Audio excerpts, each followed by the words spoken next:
On en compte plus de 10 millions à travers le monde. Ensemble, elles créent plus de 200 millions d'emplois et génèrent plus de 2 billions de dollars de revenus annuels. 50% d'entre elles sont gérées par des femmes.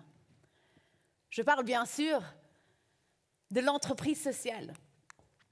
L'entreprise sociale, c'est quoi? C'est utiliser l'entreprise, le modèle d'affaires ancré dans la logique de marché à des fins qui sont principalement écologiques et ou sociales humaines. Alors, quelques exemples. On a la Grameen Bank, vous avez peut-être entendu parler de cette entreprise sociale innovante qui date des années 70, qui est un des pionniers de la microfinance, qui vise à donner accès aux services financiers à des populations défavorisées qui sont exclues du système financier traditionnel, en l'occurrence ici, des femmes micro-entrepreneuses au Bangladesh. Aravind, c'est un hôpital qui est spécialisé dans la chirurgie pour les yeux, un hôpital à but non lucratif qui vise à régler des problèmes de cataracte et qui empêche les patients de devenir aveugles. Dr V, son fondateur, a soigné des milliers de personnes dans les environs de Madurai, ici on est en Inde, des personnes principalement vivant dans des villages très ruraux sans accès aux soins de santé. Ces personnes ont récupéré la vue, ou en tout cas ont limité les dégâts de la maladie. Tout ça à un coût zéro. Il n'y a pas de subside de gouvernement, c'est le modèle d'affaires de Dr V, son innovation, on parlait d'innovation juste avant, qui a fait en sorte de soigner ces milliers de personnes. Alors comment financent-ils les chirurgies?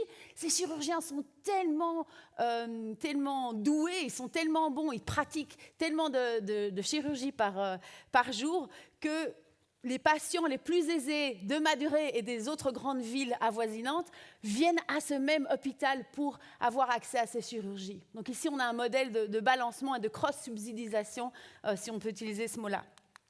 Pas besoin d'aller si loin, peut-être vous avez dégusté un jus Opaline. Je me suis installée en Suisse l'été dernier, après 13 années aux États-Unis. Je suis belge d'origine. Opaline est un des exemples que je considérais d'entreprise sociale où les fondateurs se focalisent sur la production de jus de fruits et de légumes sur base d'agriculture très locale, favorisant ainsi l'économie locale, l'agriculture locale, réduisant l'émission des gaz à effet de serre, et ils investissent aussi en la provision d'énergie sur base d'énergie renouvelable. Alors revenons sur ces quelques chiffres. Ces chiffres sont issus d'un rapport de la Fondation Schwab, qui est basée juste à côté à Genève, au World Economic Forum. Vous avez ici les premiers chiffres d'un rapport mondial sur l'entrepreneuriat social. Donc on est toujours en train de collecter les données. Il est paru au mois d'avril dernier. Ce qui est intéressant, outre les chiffres que je vous ai déjà mentionnés, c'est que c'est un secteur qui n'est pas si niche que ça. C'est 2 fois plus grand que le secteur de la publicité, et le secteur de l'économie ou de l'entrepreneuriat social est aussi plus grand que le secteur du prêt-à-porter. Donc il y a de l'avenir. Alors, ici, on discutait avec Johanna sur les slides. Ici, un petit slide théorique. Il ne faut pas tout comprendre. Mais ce que je vous invite à observer sur le slide, c'est le fait que les entreprises sociales sont placées au milieu, du côté bleu. Le côté bleu, c'est l'objectif de création de valeur sociale. Mais elles sont quand même en tension sur ce spectre avec un autre objectif, qui est la création de valeur économique. Et donc, ce que ces entreprises vont chercher à faire et ces entrepreneurs vont chercher à faire, c'est trouver un équilibre de durabilité. Et moi, je suis fascinée par ça, parce que ce n'est pas facile. Déjà, être un entrepreneur, fonder une start-up, c'est difficile. Alors, fonder une entreprise sociale, il faut être fou. On avait une discussion avec un des exposants en disant, en fait, il faut être fou, mais la folie fait des miracles. Donc, moi, j'ai beaucoup d'espoir. Ce laboratoire me passionne depuis près de 20 ans. J'ai commencé mon doctorat sur le sujet en 2006, je l'ai fini en 2012. Donc, je suis passionnée et vraiment toujours à la recherche de cas d'études. Alors j'ai tenté de distiller les centaines d'articles que j'ai lus et la quarantaine d'articles que j'ai écrits pour vous donner 3 connaissances clés que je vais illustrer avec des exemples. Partir du problème signifie une compréhension très profonde du problème humain ou écologique auquel fait face l'entrepreneur social. La deuxième connaissance, c'est innover de bas en haut, bottom-up. Bon, c'est la meilleure traduction que j'ai trouvée. Et puis, penser en termes de système. Donc, ça veut dire quoi? J'ai pris des exemples qui sont assez globaux pour vous donner une idée, mais je pense qu'il y a plein d'exemples très locaux situés à Gland aussi. Bon, alors d'abord, on commence avec un exemple chocolat. Je suis belge, j'habite en Suisse. Alors ici, on va tenter du chocolat de Madagascar. Ici, on a 2... Peace Corps américain que j'ai rencontré quand je terminais mon doctorat. J'étais en visiting à l'université de New York. Et ces 2 Peace Corps sont revenus de leurs 2 années passées à Madagascar avec un sentiment d'un problème urgent à régler qui était un problème d'appauvrissement des agriculteurs qui récoltaient les fèves de cacao localement à Madagascar, très très riches pour ces fèves de cacao. Le problème de l'appauvrissement, en fait, ce n'est pas un problème qui est juste sporadique, il est en fait plutôt systémique, on va en parler dans quelques minutes. Ça veut dire quoi? Ça veut dire qu'en étudiant la chaîne de valeur de fabrication du chocolat, de la fève jusqu'au chocolat qu'on déguste presque quotidiennement ici en Europe ou en Amérique du Nord, eh bien, il y a plein d'intermédiaires.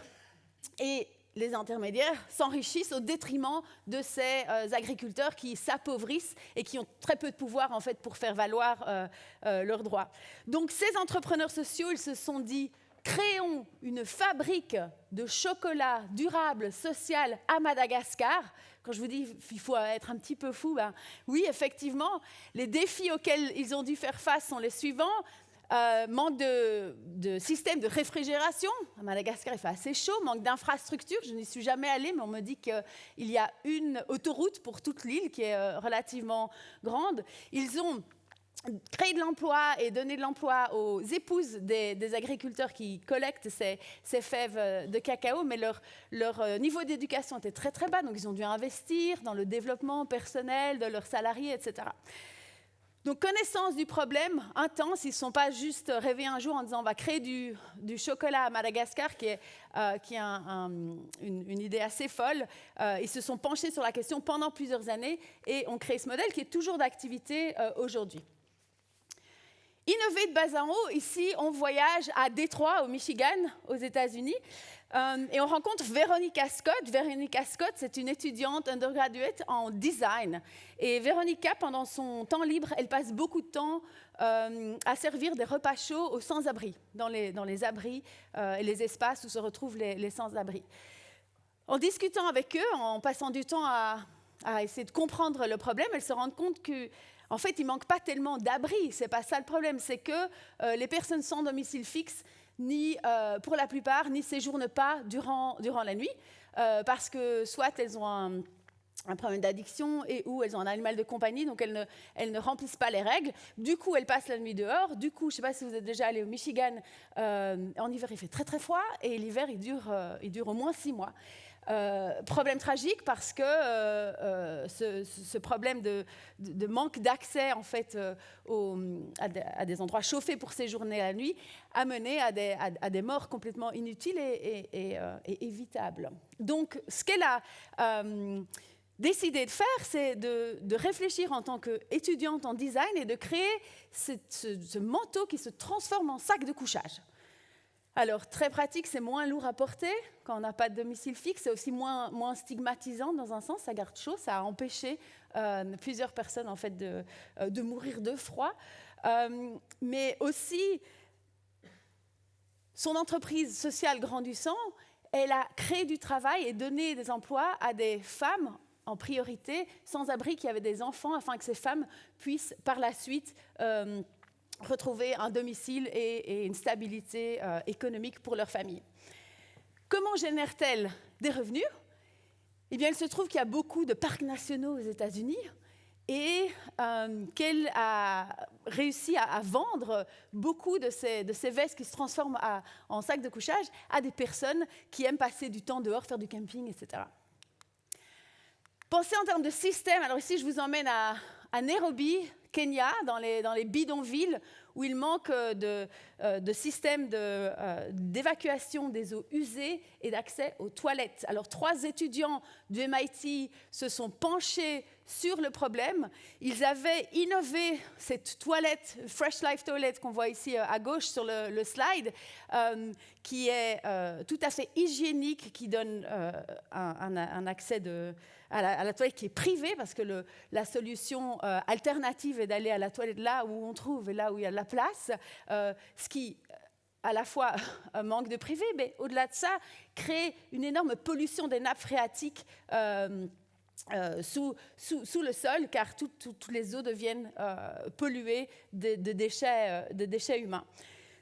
Synergy n'a pas seulement innové ces toilettes, ils sont installés dans le bidonville où il y a une grande densité de population pour avoir assez de personnes qui utilisent ces toilettes. Les toilettes sont gérées par des micro-entrepreneurs qui payent une franchise pour gérer ces toilettes-là.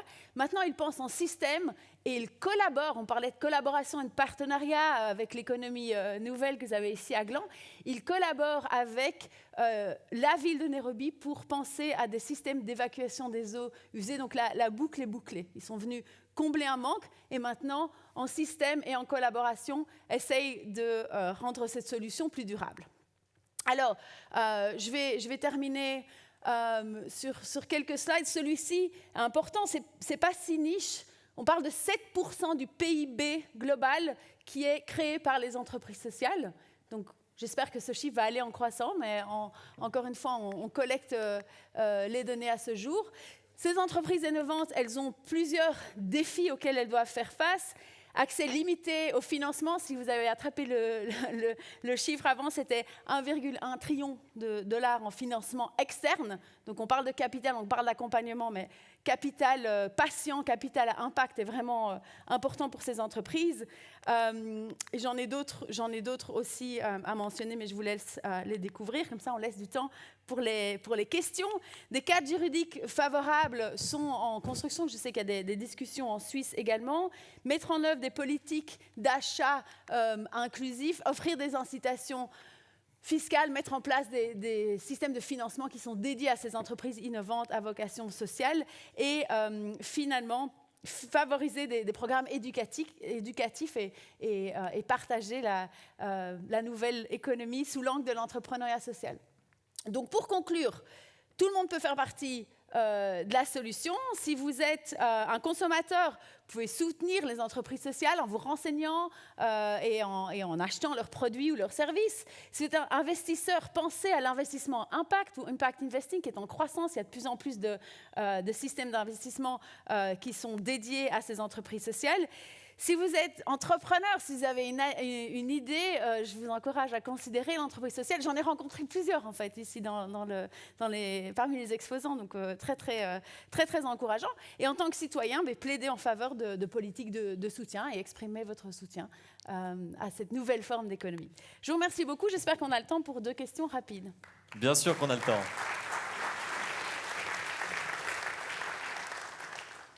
Est-ce qu'il y a une première question dans la salle ? Alors, je vous en pose une et après, on en prendra une dans la salle. De plus en plus d'entreprises revendiquent un discours social sans être de l'entrepreneuriat social. Et vous continuez de nous parler d'entrepreneuriat social comme une catégorie à part dont on peut calculer un pourcentage. Oui. Est-ce que c'est de plus en plus difficile de catégoriser l'entrepreneuriat social dans un monde qui parle sans cesse de social, quelle que soit la structure, quelle que soit l'entreprise, quelle que soit la taille de l'entreprise ? Alors la réponse c'est oui, absolument. Avant, si vous vouliez, on avait une séparation des secteurs. Donc, on avait l'entreprise économique traditionnelle qui s'occupait de créer de la valeur économique pour ses shareholders. Et puis, on avait les associations traditionnelles qui s'occupent de la société. Les entreprises sociales, elles viennent tout mélanger et puis elles disent on veut faire les deux. C'était bien jusqu'à ce que les impératifs sociaux et environnementaux deviennent tellement important que pour répondre à des demandes de parties prenantes, des grosses entreprises, et Nestlé fait un travail formidable là-dessus aussi, s'engagent davantage dans la société. Alors, ce que ça veut dire, c'est que cet engagement vient tout mélanger, vient rendre les limites moins claires. Ça, c'est sûr. Vous iriez jusqu'à dire que Nestlé fait de l'entrepreneuriat social ? Non, absolument pas. Donc, eux, pas du tout. Donc, eux, ils restent là, mais ils se rapprochent du milieu. Donc là, on peut avoir la confusion. Le critère premier de l'entreprise sociale, c'est avoir une intention d'objectif écologique ou social qui est première, avant le profit. Oui, donc compris. Ça, c'est clair. Oui, yeah. ça permet de catégoriser. Une question, mais ici. Merci. Est-ce que les cycles de développement dans ce genre de processus et d'innovation sont les mêmes que dans le modèle économique, en termes de phase, en termes d'exécution? Est-ce qu'il y a des grandes différences et quelles sont-elles? Merci pour la question. C'est une excellente question. La plus grande différence va être une différence de temporalité. Parce que l'entreprise sociale va avoir deux objectifs, en tout cas un objectif premier et puis un objectif secondaire. C'est-à-dire si Madécas Beyond Good, le premier exemple de chocolat, n'arrive pas à vendre assez de barres de chocolat, les agriculteurs vont perdre leur emploi, en gros. Du coup, ça veut dire des phases d'exploration beaucoup plus importantes et beaucoup plus longues de la part de l'entreprise. C'est d'ailleurs pour ça que le capital et le financement qui est voué à ces entreprises sociales est appelé patient capital. Donc, il y a vraiment une durée plus longue de développement. Après, la croissance reste une grande question. À la fois, c'est un peu paradoxal parce que la croissance des entreprises sociales, d'un côté, elle est poussée par ce modèle de licorne. On parlait tout à l'heure de Bill Gates et compagnie, mais il faut savoir que la plupart des PME sont faites très petites. Donc ce modèle de licorne, il est un petit peu fallacieux. D'un autre côté, les problèmes sociétaux sont tellement grands qu'on peut espérer une croissance. Donc oui, similaire sur la croissance, mais à d'autres fins, et en termes de temporalité, une temporalité beaucoup plus lente. Merci beaucoup, on vous applaudit. Merci.